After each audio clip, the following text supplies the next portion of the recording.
What you're going to hear tonight is a detailed and dangerous plan called Project 2025 that the former president intends on implementing if he were elected again. Number one, I have nothing to do, as you know, and as she knows better than anyone, I have nothing to do with Project 2025. I did author the EPA chapter on Project 2025. I am telling you, these are the things that are going to happen if he somehow does wind up back in the White House, and what you need to do to prepare. And finally, you may not like it, but get yourself firearms training, firearms safety training, and stay strapped. I'm telling you, this is so divisive and so wrong on all levels. When they talk about misinformation, how come when they keep talking about Project 2025, you never hear them mention this is misinformation? That lets you know what's going on with the media world right there, right? Mainstream media, they control once they get that check. Once they sign that, yes, I do, holy matrimony, we're gonna work together. Yes, they're bought, they're controlled, they read off a teleprompter. That's how it goes. Now, this right here is just wrong on all levels. Why they keep telling you about Project 2025, in my opinion,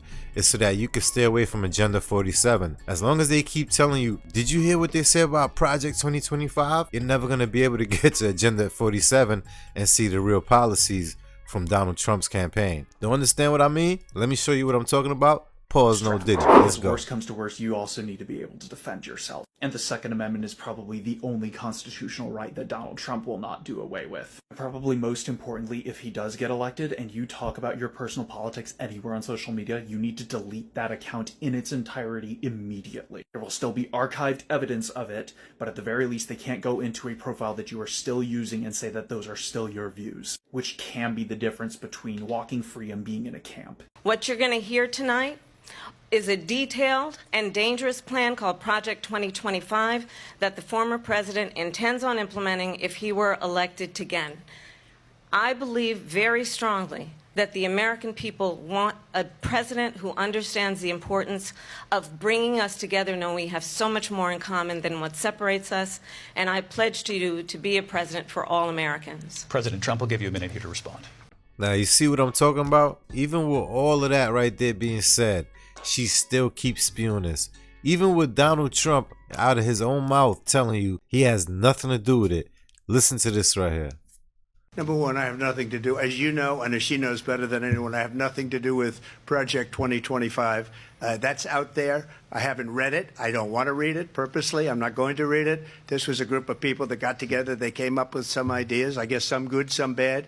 But it makes no difference. I have nothing to do. Everybody knows I'm an open book. Everybody knows what I'm going to do. Cut taxes very substantially and create a great economy like I did before. Far more sinister is what's buried deep within Project 2025, which any person who sends their child to public school should care about. Number one, I have nothing to do, as you know, and as she knows better than anyone, I have nothing to do with Project 2025. They want to mandate that all students in schools receiving federal funding must complete the Armed Services Vocational Aptitude Battery. In plain English, that's a military entrance exam. If you flip to page 134 of the 900-page Project 2025 manifesto, you'll read this proposal, and I quote, "To improve military recruiters' access to secondary schools and require the completion of the Armed Services and Vocational Aptitude Battery, the military entrance examination, by all students in schools that receive federal funding." And guess who would be exempt from that requirement since they don't get federal funds? Private school kids. You feel me now?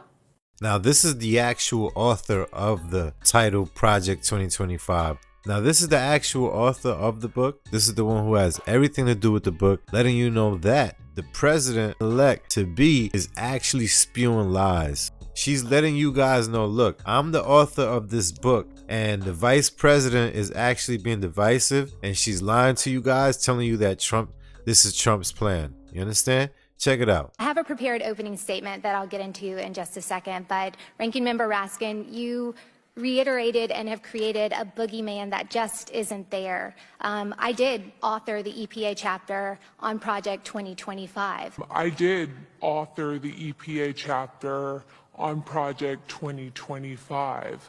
But in the course of that, I did not work with President Trump, with any of the people who work for him directly or his campaign. And it is very misleading to suggest that there's any coordination there, because I can personally tell you it did not happen. And I am not vying for a position in the next administration. I've actually left D.C. and I've moved to a small town in Mississippi where I interact every day with people who live outside this bubble of gaslighting and misleading, and they actually are dealing with the consequences caused by policy decisions of this administration that isn't defined by progress, but defined by creating unnecessary hardship. I understand why it's hard to think about the political realm prior to President Trump, but the Heritage Foundation has been very involved in pushing forward conservative policies for quite a while. And the Mandate for Leadership, the latest iteration, it's the 9th edition. This is a project that has been put out every few years since 1981. So it's been around for quite some time, and again, is more committed to representing the position of the broader conservative movement than any one candidate or person. And I understand why there is the creation of this boogeyman, because your leading candidate is running away from policy actions she has taken that make Americans' lives much more difficult. Then you got the scared feminists who want to say things like this. Check it out. Project 2025 is coming after no-fault divorce. Do you know why? Because they want to return us to a time when women were baby factories and relied on their husbands for financial survival. This article, written by Emma Waters in 2022 for the Heritage Foundation, Waters lays the groundwork for opposing no-fault divorce. Now, don't forget who is the primary organizer of Project 2025. That's right, the Heritage Foundation. Take a look at this 2023 CNN article. This explains the ramp up in Christian nationalist commentators like Matt Walsh continually complain about no-fault divorces and how it harms men. It also explains how House Speaker Mike Johnson has been an opponent of no-fault divorce for years, even though the data clearly shows that because of no-fault divorce, there has been an 8 to 16% reduction in the number of women intentionally unaliving themselves. Also, the number of women who have been exposed to domestic violence has been reduced drastically. All thanks to no-fault divorce. In an article earlier this month in The Guardian, it reported that lawmakers in Oklahoma, Louisiana, Nebraska, and of course Texas are working to oppose no-fault divorce. You know what this means. It's only a matter of time before other states will follow. We know that Project 2025 is one of the biggest threats to human rights. Project 2025 clearly lays out how they plan to replace all federal employees with Trump loyalists. We also know that Project 2025 is happening right now with the attack on the LGBTQ rights, the elimination of DEI programs, Christian nationalists opposing IVF, and now they're coming after contraception. Under Project 2025, all protections against discrimination based on gender or sexual identity will be eliminated. Project 2025 prioritizes Christian nationalism. It ensures that only white Christian men will remain in power. They do not care who suffers underneath this power structure. Stay awake, use your voice, and vote. Ask Donald Trump what his plan is for Black America. Ask him. I'll tell you what it is. Look at Project 2025. Project 2025 tells you the plan includes making police departments have stop and frisk policies. The plan includes making it more difficult for workers to receive overtime pay. The plan includes ending the ability of Medicare to negotiate drug prices. You know what we have done? He said he would. We did, which means that that's how we brought down the cost of prescription medication. His plan includes making it more difficult for working people to get by and to destroy our democracy. You know what he says he'll do? Terminate the Constitution of the United States. That's right. Let me remind folks, you know what's in the Constitution of the United States? The Fourth Amendment, which protects you against unreasonable searches and seizures. The Fifth Amendment, the Sixth Amendment, the 14th Amendment. And he's going to terminate the Constitution of the United States, which in most of those amendments, one thing or another was about a movement spurred by black people to ensure that we would be equally protected under the law? What you got to say about Project 2025? Have you heard of Agenda 47? Say what? Agenda 47. Nah. It's the actual platform that Trump is going to push when he becomes president. It's listed on his official campaign website. Project 2025 is not to be found there. Matter of fact, Project 2025 was created by a conservative think tank named the Heritage Foundation. It's supposed to make it illegal to be homeless. Has nothing to do with Trump. Trump has neither endorsed nor supported this platform. He has his own. But I saw on BET. I don't care what any Hollywood elite or BET Awards show hosted by Taraji P. Henson have told you about Project 2025. It is not a talking point of President Trump's campaign, nor is it something that he's interested in. It's just another tool to fearmonger you and to just continue to vote for the same people over and over again and never breaking the cycle of chaos that we see within the black community. Once again, just look at the decades long of Democrat control over black cities. Uncle Tom. It makes sense, man. But listen, do you?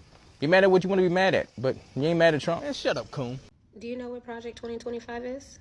If not, this isn't even, the mandate is 1,000 pages. I started reading it. I was actually going to go over it with y'all before they spoke about it at the BET Awards, but I love that they put that on a bigger platform because I literally have been seeing in the comments people had no idea this was even a thing because it wasn't being broadcast like that. And that's another reason why they be trying to get rid of TikTok, because I did not know about Project 2025 and the seriousness of it until TikTok.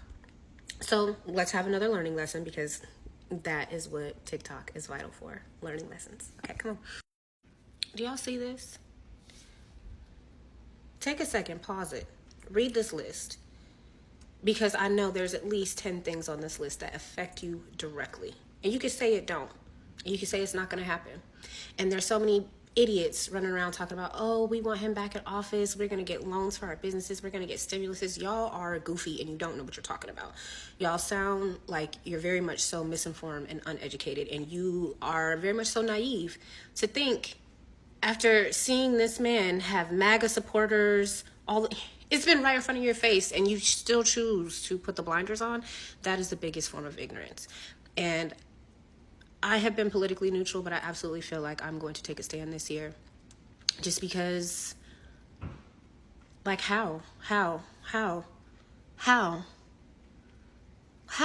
He wants to promote and expedite capital punishment. Don't they already put enough of our people in slavery when they put them in jail?